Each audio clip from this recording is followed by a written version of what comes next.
Hello. I guess I'm live. I need to know, can anyone hear me?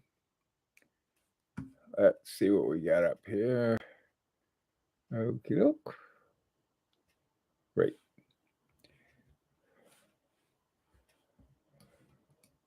Whoops.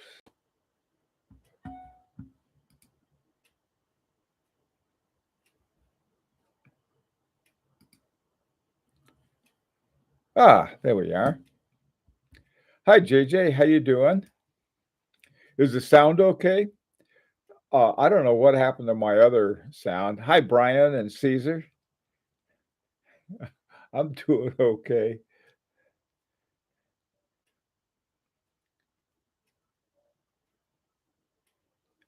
Sound is good. Okay, great. Hey, Alexander. How you doing, neighbor? Yeah, well, I've got to get my fancy one all fixed up, the one that I have the big microphone for and everything. I don't know what happened to it. It was working fine, and all of a sudden it quit working fine. So I'll have to figure out what's going on with it.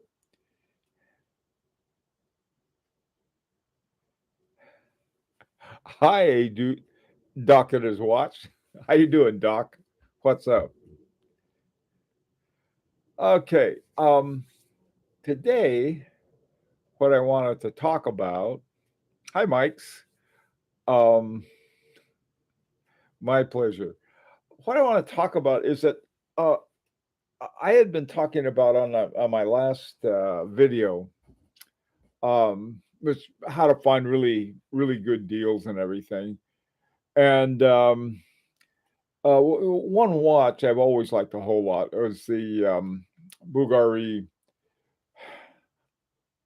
wait, Octo Octo Roma. Okay, the Finissimo I really like a lot, but it's expensive, a little more, in fact, a lot more expensive than your Octo Roma. And your Octo Roma is a really good watch. It's just more affordable.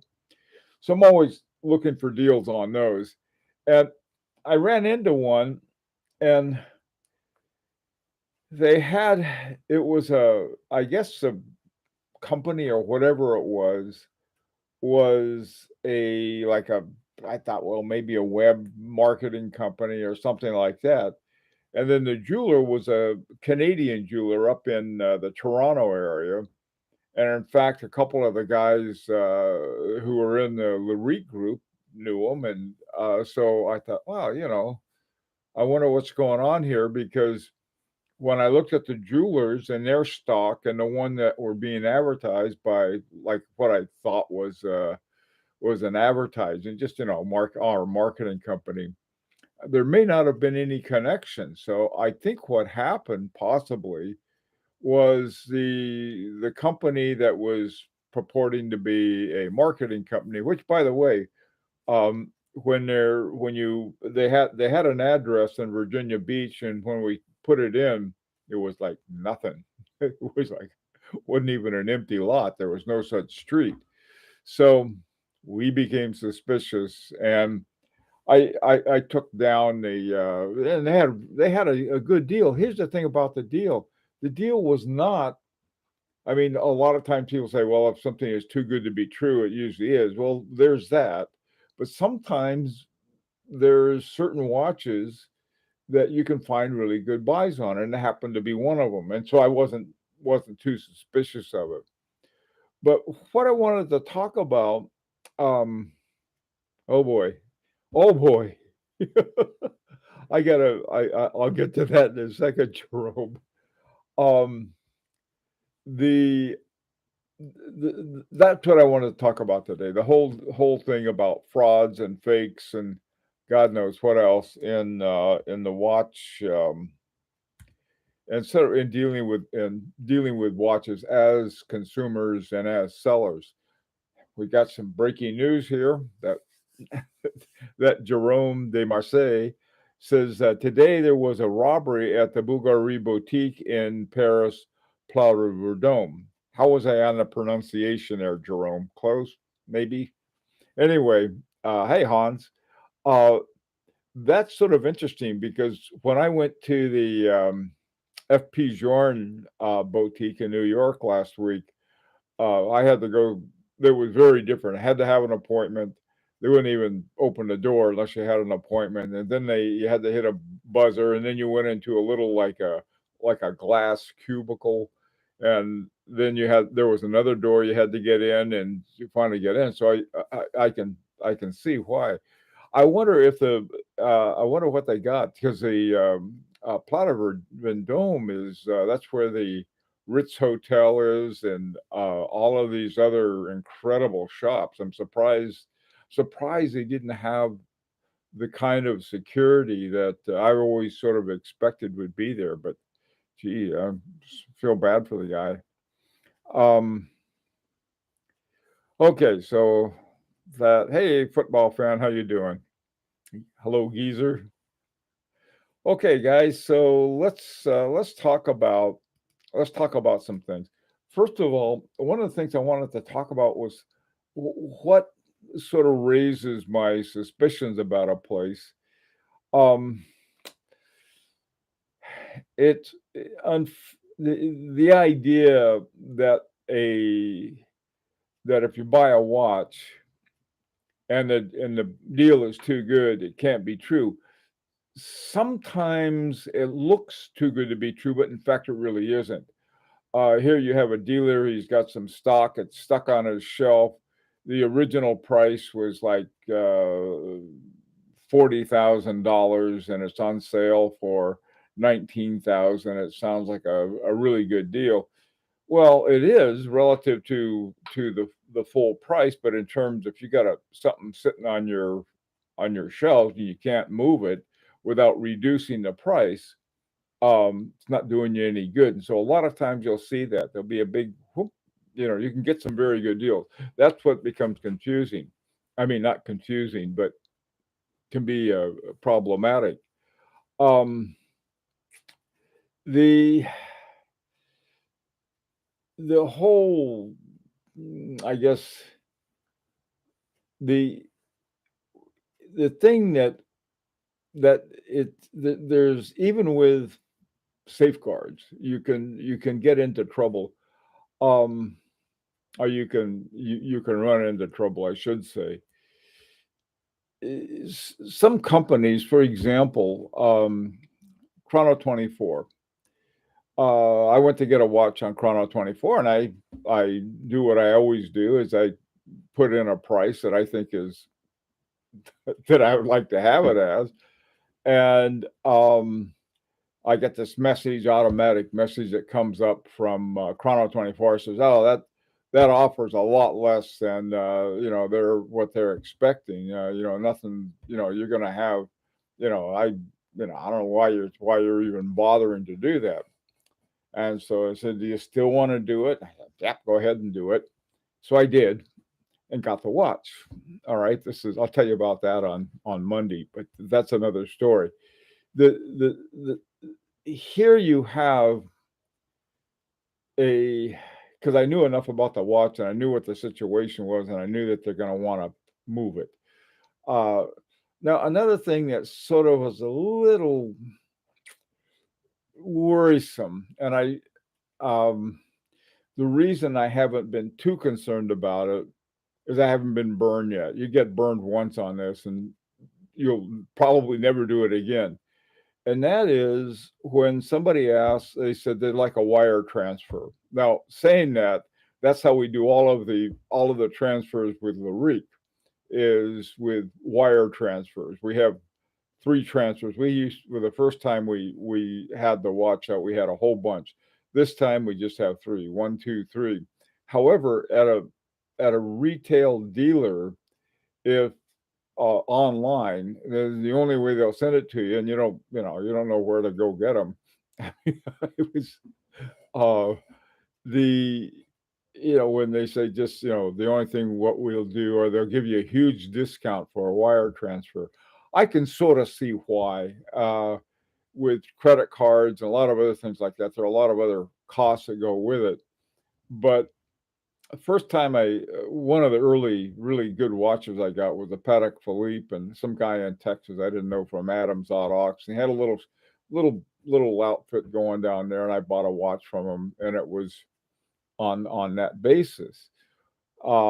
And so after I did it, after I wired the guy the money, I was, really, really a little nervous about the whole thing. But sometimes if that is like about the only thing you want to do, if you have a credit card, apparently you can get your money back somehow with that and some other kinds of safeguards. And that's one thing I like about Chrono 24 is that they also have that safeguard. You can once you get the watch. I guess the only problem with Chrono 24 and that is basically what you do. You send the money to Chrono 24. They put it in escrow. When you get the watch, there's what they do too often isn't so much the fact that they hold the money in escrow until you receive the watch. They really don't give you much time to really examine it. I got this one watch, for example. It happened from another source, um, but the moon phase didn't work. Now I didn't buy the watch for the moon phase. In fact, I really didn't care could care less about it. But still, it's you got to watch for the moon phase. If that, especially if that's the major purpose of it, and it doesn't work, then it's sort of like, no, that's not good. You can always have discounts on stolen watches or counterfeit ones, so dealer fame is important. You know something on that, Jerome? When I got both of my FP Journes, there was the guy that I got it from was on 47th Street. And Federico has always said, you don't want to go down to 47th Street, they'll eat you alive. Maybe so. The guy that I found, was a pretty good guy. And what we did, we went to the boutique, went to the FP Journe boutique, which was up on Madison Avenue at the time, and said, "Is this watch okay? Is it on your stolen list or anything like that?" And they said, "No, it was okay." And so that was how I got both of them.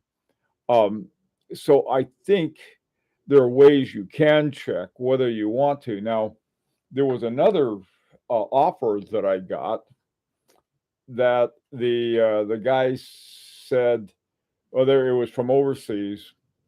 Um, and they said, "Well, we're going to ship you the watch." And I said, and I simply assumed that it was going to be one of the boutiques in New York City or one of the dealers there, and I'd go there and get it from the dealer. So I said to the guy, "Okay, fine. I'll pick it up in the city." And they said, "Well, that's we don't have a shop there. We'd like to.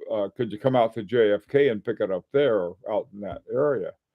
And I said, "Yeah, have your courier just catch a courier, just bring it in." I said, "Well, they're not exactly a courier. What they were doing, they were smuggling them with airline stewardesses. They wanted half the money and then the other half."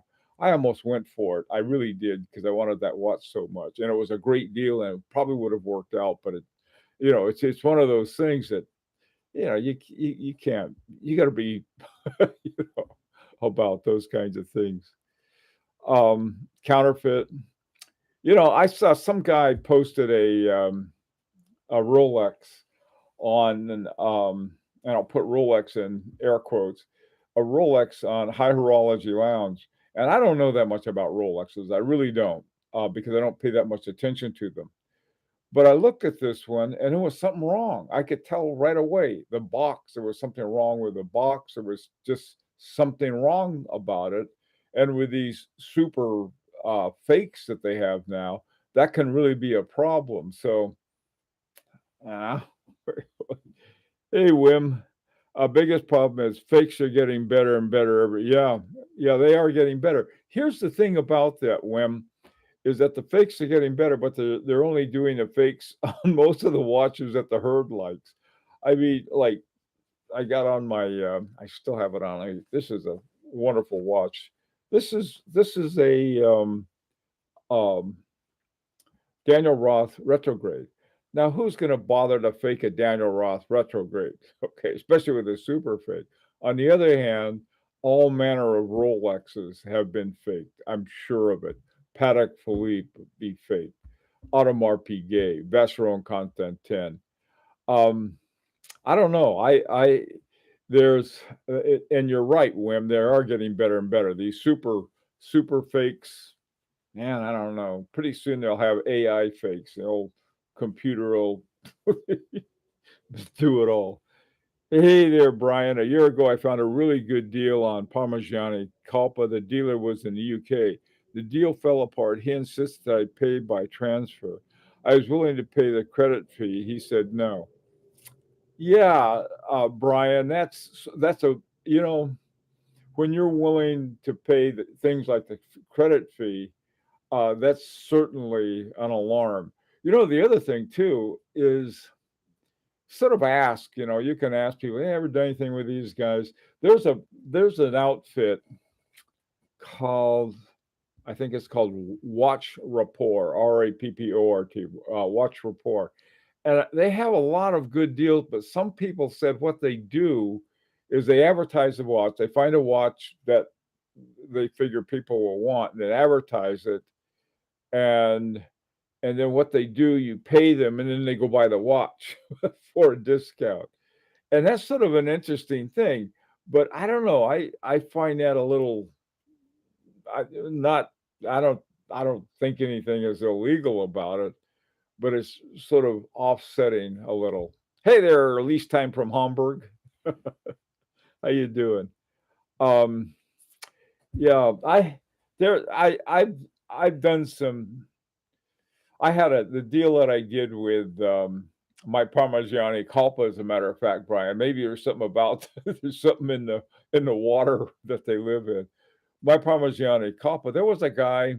I bugged the poor guy for over a year and finally got the price to what I wanted it for. And I feel almost like I nagged the poor guy.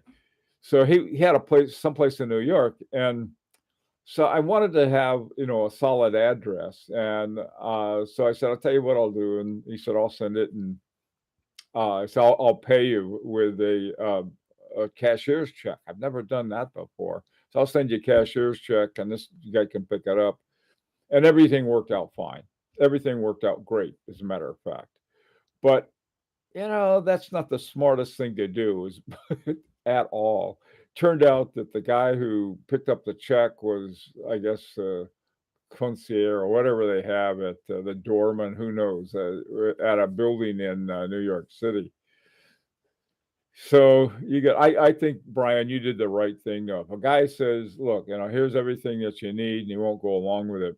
I had a similar thing. This guy in Australia, I think he was in Australia. Sometimes you really don't know, but he was in some weird place in Australia. I mean, not the when I say weird, it was sort of wasn't near Sydney or Perth or any of the large cities, but it was sort of like in a funny, funky place.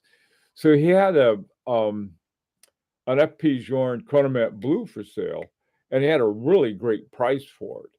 And so I thought, well, man, I want to see this thing.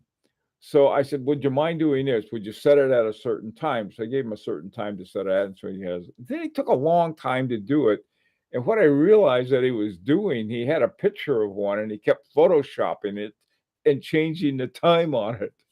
And finally, sometimes there's sort of like I don't know if you want to call it a third sense, but it's something doesn't seem right. Usually, not always, but enough times, I just walk away if I'm just not sure. Um, are there hidden gems with Carl Buchner watches? Least time, I Carl Bucher is another one of those interesting brands. I It's hard to know always what kind of movement that they have. Um, Nothing against it. But something about the whole deal that is I just don't know them. They bought THA, and I have a lot of respect for THA, and by and large, I have respect for Carl Buchner, but I don't they they've done, like, IWC and Breitling and some of these other ones, I just don't trust at all because for a while, they kept having these phony baloney names for basically inexpensive movements. They weren't bad movements, they were primarily ETA movements. And I just didn't I just if that's the way they're gonna do business, I don't trust Panerai at all. So, you have when they start doing that kind of stuff, and I always think, well, if they're gonna do that, what else are they gonna do? If they're not gonna be transparent, I guess, they're not gonna be upfront about it and do it. Stonefall, I hope it wasn't my Rolex. As a matter of fact, it was Stonefall. I'm pretty sure it was your Rolex. No, some guy put it up on, Watch Art Sci, and I looked at it, and it just didn't look right, and I told the guy, I said, "Look, I'm no expert on Rolexes. Why don't you take it to a Rolex group? Those guys know those things inside and out, know every little nook and cranny. Don't send it to me." And I hope he did, but I tell you, just looking at it, even though there's when you see something's wrong with it, there's something wrong with it. Brian, about Watch Report, were they the ones that you were dealing through for the watch in England?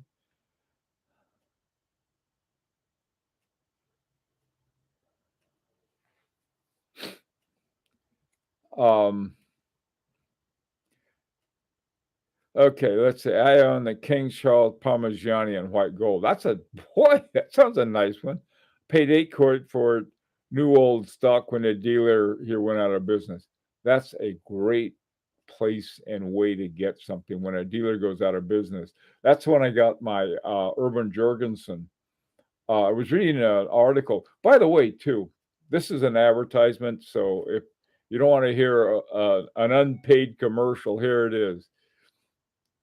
The Horological Society of New York is really worth joining. Not only for the workshops, and they do have workshops outside of New York, and then they have these lectures. They have all kinds of things that are great. But the main reason is you get all these free publications, watch publications with them. One of them is Eurostar, which is probably my favorite watch magazine. There's a lots of advertisement in there, but there's some really good stories and some very, very interesting stuff that they have. And so get your little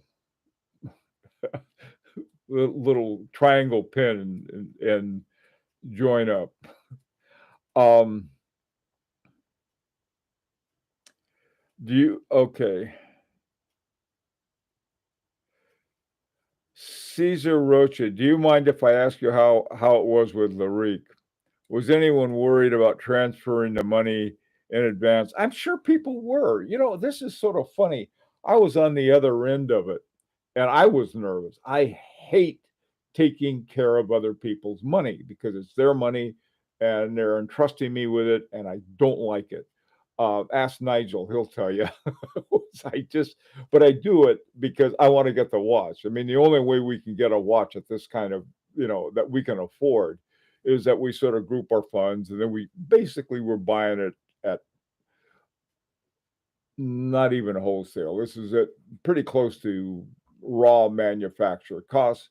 We have some control and so forth, but I would imagine if I were doing it, I'd be nervous as a cat at a dog pound. It just was like I don't know. I have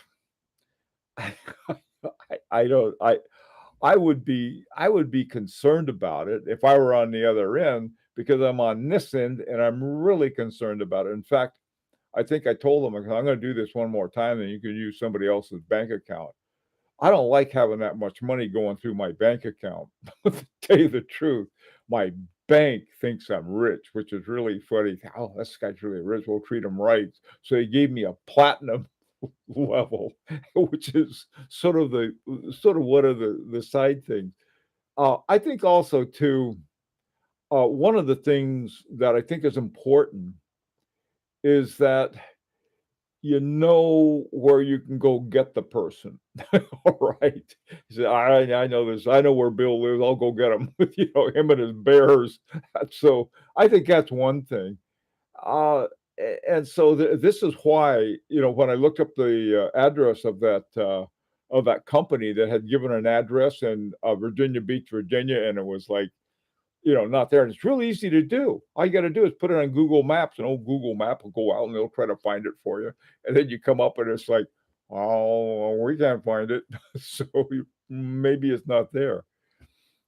Caesar, I, I have no idea how people feel about it. But like I said, we're trying to set up something with LaRique right now with an LLC, with their own bank account and everything else. And then I won't have to worry about it because right now my business account I had to take all of my money out of my own business account because I didn't want it's it's something that but I would be worried about it. Okay. I'm worried about it either way on both ends. So Shopwarn always runs deals on Buchner. By and large, Shopwarn is one of my favorite shops. I really like them. I bought a couple watches from them. They used to have like really great watches. And Butcher, I think, is one that probably is pretty good that they have. But they'll have some other ones that if you go there, every now and then you find something really good at a really great price. Same thing with Joma Shop. Sometimes Joma Shop's really high. Other times they have great deals. Something else too. A lot of these times I've negotiated with Joma Shop. In other words, I say, look, guys, I'll offer you this. That's what I'm willing to pay for it. And I'll go, okay. So other times they'll probably say no. Um, you did a review video with Parmigiani. I bought all of the old new stock. You're so smart. I'll tell you, it really was. See, there was a time, it wasn't that long ago, and all these great deals. And now it's harder to find. But the thing of it is, because it's harder to find, we have to dig deeper. And you have to find two things. One, a good deal. And the second part of what we're talking about now is a dealer who's honest. One of the things, I don't know if any of you belong to the Motor Group. It's a watch selling group. In other words, it's a Facebook page and it's called Moda. And so if you go there and you have a watch you want to sell, so you do it through Moda. And then what will happen is somebody sees your watch, they'll say, does anybody know this guy? Let's say Joe Blow is selling his watch, and they said, anybody know Joe Blow? Can you tell me anything about it? And somebody will pop up and say, yeah, I know Joe. He's a good guy. That's basically how they keep uh, sort of keep records of who's who on that. Um,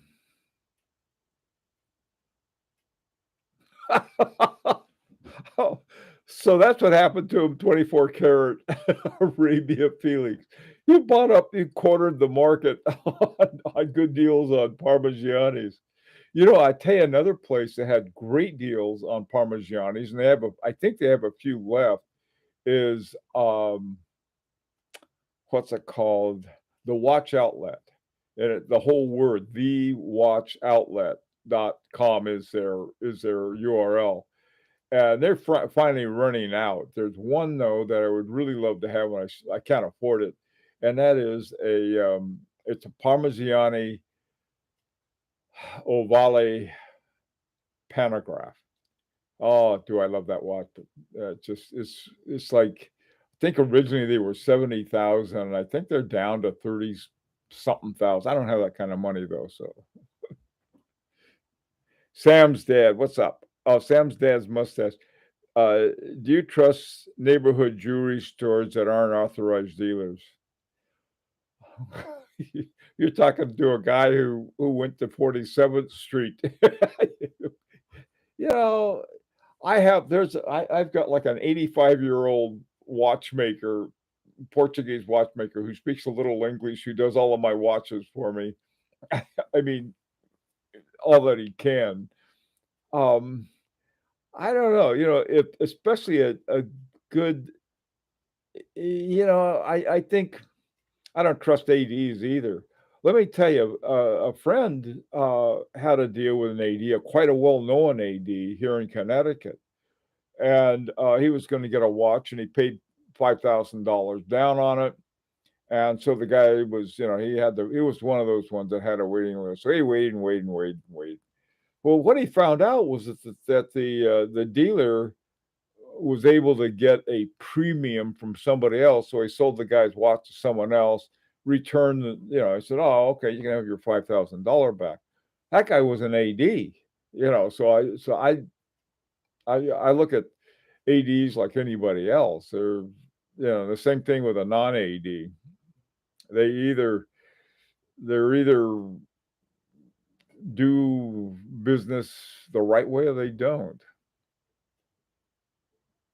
It's down to 34,000, Brian. I'm gonna go get it.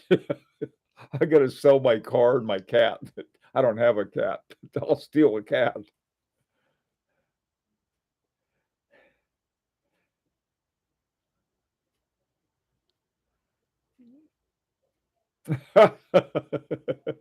Felix, you did the right thing. You really did.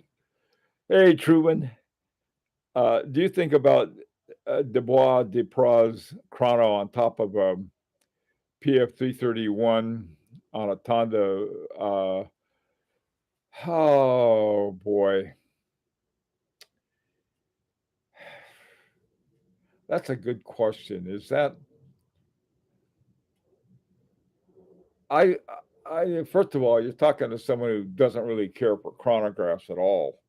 Uh, the that particular one isn't a bad chronograph. It's used by a lot of people, and it's always goes on top of something else. So, and in this case, you're talking about it goes on top of something that was designed by um, Michel Parmigiani.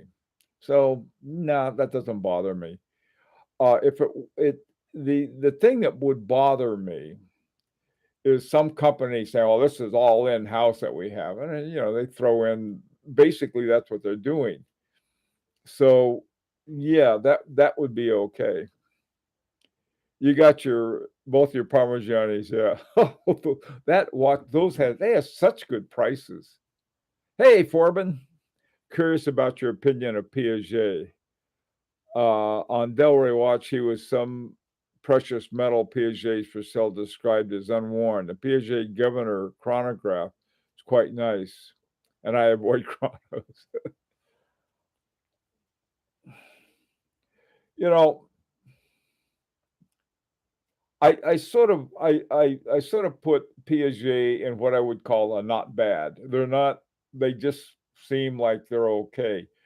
They're not a bad watch company. Um, Federico used to work for me, and he had very high opinion of them. I think he still does. Their movements, though, they're owned by Richemont, and Richemont, I believe that's one of the companies that they're having their Val Fleurier movements made for.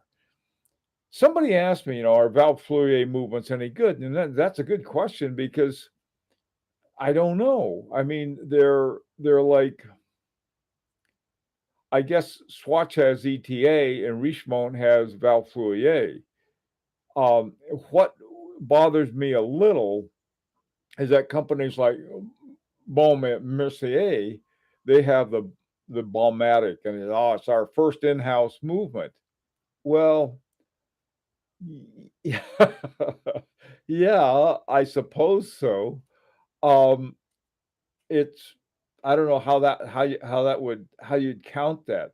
You take for example, I I did a lot of soul search and everything else before I bought my Chanel Monsieur Chanel.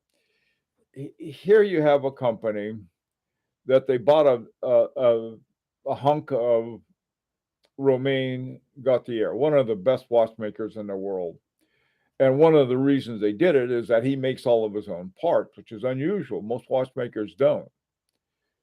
Um, and then they hired 5 watchmakers. No, they hired 8 watchmakers. Those 8 watchmakers plus Romain Gauthier worked on this thing for 5 years to come up with it. Now, on the other hand, if you want to save money and you own all of these different brands like Richemont does, so you have some of the Valflouier going into the Cartier, you have it going to the Piaget, and it even goes into sort of the entry level Vacheron Constantin. Of course, Vacheron Constantin says, "Yeah, we get them as sort of as a base movement, and then we fix them up," which is probably true. But an interesting thing that you can see with Vacheron Constantin is that if you look at you have the 50, I think it's called the 55 or 51, something like that. It's a nice watch, I think, and it's more affordable. That is the very bottom level of is it 55, 51, something, whatever it is. There's what happens is that they go up to the next level, which I think is called the 55 or whatever it is, with a day date or something like that. That has the Geneva seal on it. I mean, there's boom right away, and they're the same models. So that I think is sort of an interesting thing. Um, so, and I think one of the reasons isn't because um, the Valflouier movement is bad, but it just not quite meets the standards of the Geneva seal.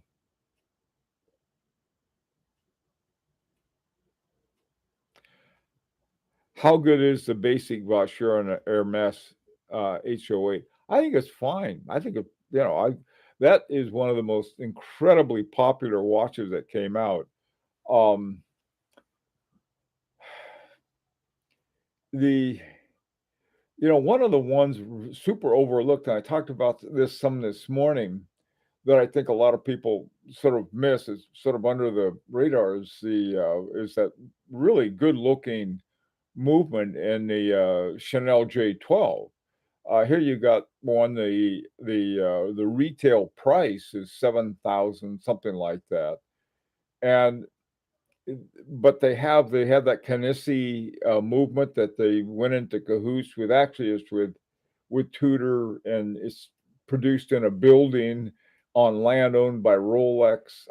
God knows there's so much money in those in the whole business that.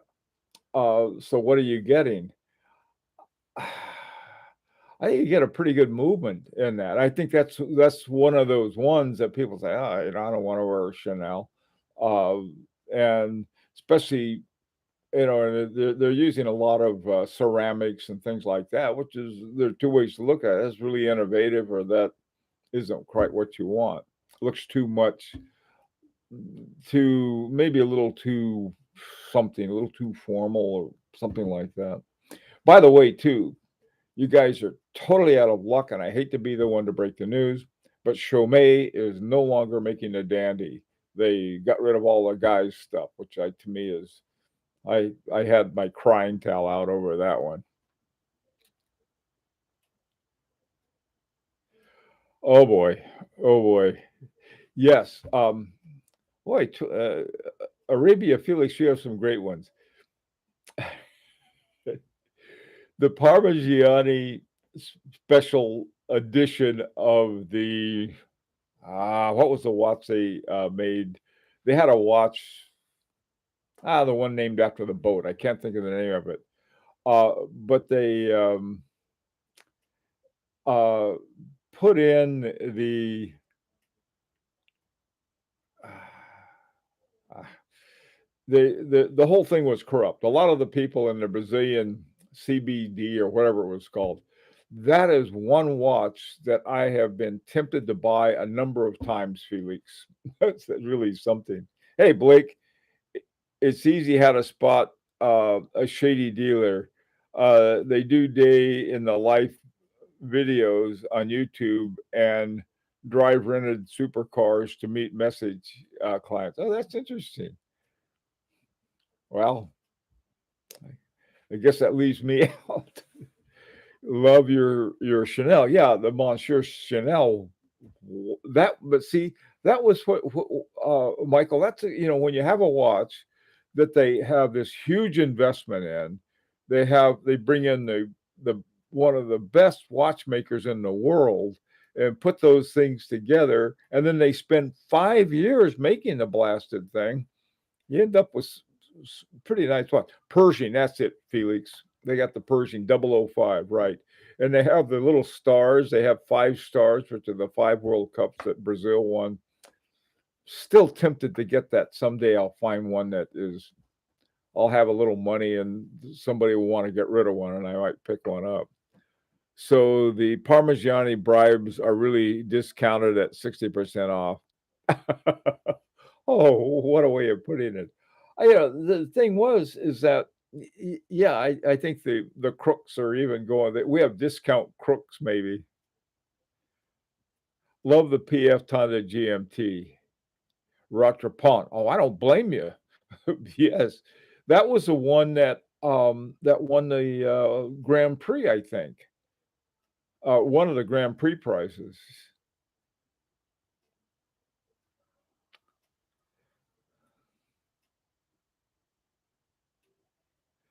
They have a price, Brian. I saw one for 2,000 something. It's been out there for a long time. Um, yeah, that happened to me too. Oh, hey, you hear they're not making them anymore. Oh, we'll charge more for them. No, those are fun watches. I mean, if I ever have they're worn at those kinds of events that I don't get invited to. They're in a tuxedo and whitetails and stuff. And they got their dandy on. But I love that thing. It's so much fun to have, and it's such an interesting watch with those two great big Agonor Agonese gears. Mm-mm-mm. What do you think about JLC Master Calendar Chronograph? I just, the thing is, you shouldn't ask me about chronographs because I really don't care for them too much. There's a world timer that Jaeger-LeCoultre used to make that I really, really, really like. It was one of their geophysics. I've sort of been not happy with Jaeger-LeCoultre, not because they don't make great movements in watches, but because they got rid of one of the most innovative things, or actually probably Richemont had them get rid of it because they didn't have certain sales level.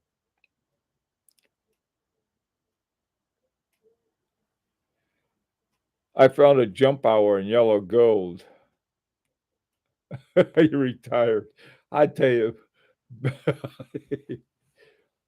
try to think where I used to wear a tux. I forgot that we had in my occupation, we would wear the regalia instead of a tux. I don't know. I wear my dandy with a regalia, mortarboard and everything. Ah, my goodness. Well, I'm sorry, guys. I went way over today. I better. It's, somebody didn't remind me about frying pan time. Well, let me finish this up here. I found a jump. Oh, in yellow gold. Yeah. Oh, yes. That is if you're talking about that, the Jump Hour Dandy, I really like that one. One thing I hate is the service turnaround. It took them 4 months to do a simple service. Uh, Blake, was that on the, JLC? Let me tell you, I don't know the last time back in 2017 when I sent in my, FP Journe chronomet surveying, and I sent in my resonance. I sent them one after the other. Took them 3 or 4 months to do it, but, I'm not gonna rush anybody with one of my watches. The new Reverso with a skeletonized chrono on the back is quite sweet.